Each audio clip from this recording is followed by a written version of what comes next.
네, 보신 것처럼 서울교통공사 측은 사고를 당한 장애인 한 씨에게 그 책임을 돌리고 있습니다. 그런데 공사 측은 사고가 나고 자체 조사를 통해서 휠체어 리프트 호출 버튼이 위험한 곳에 위치했다는 내부 보고서를 작성한 것으로 드러났습니다. 해당 보고서에는 지하철역 160곳 가운데 120곳을 개선해야 한다는 내용이 담겨 있습니다. 황예린 기자입니다.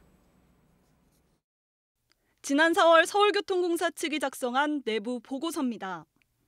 장애인 휠체어 리프트의 경우 직원 호출 버튼과 계단 사이 거리가 1.5m 이상 확보되지 않을 경우 위험성이 있다고 밝히고 있습니다. 조사 대상 160곳 중 호출 버튼과 계단 거리가 1.5m 이상 확보돼 적정한 곳은 8곳에 불과하다고도 분석했습니다. 한 씨가 추락한 신길역 환승 지점의 경우 호출 버튼과 계단 거리는 1m도 되지 않았습니다. 해당 보고서에선 지하철 160곳 중 개선이 필요한 곳이 120곳에 이른다고 돼 있습니다. 조사 이후 6개월이 지난 지금도 거리가 1.5m 이상인 곳이 17곳에 이르는 것으로 파악됐습니다. 수락산 휠체어 리프트 호출 버튼 앞입니다. 실제 계단과의 거리를 재보면 60cm로 평균 휠체어 길이 1m보다 짧습니다.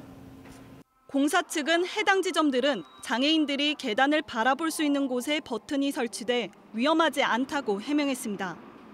하지만 장애인들의 현실을 고려하지 않은 조치라는 지적입니다.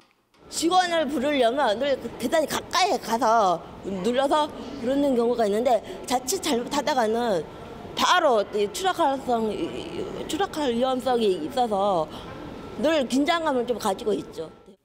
국가인권위에서 휠체어 리프트를 개선하라고 권고한 건 2009년. 10년이 돼가지만 장애인들은 여전히 위험을 감수하고 지하철을 타고 있습니다. 전국에 지금 1,340개 정도의 경사용 휠체어 리프트가 있거든요.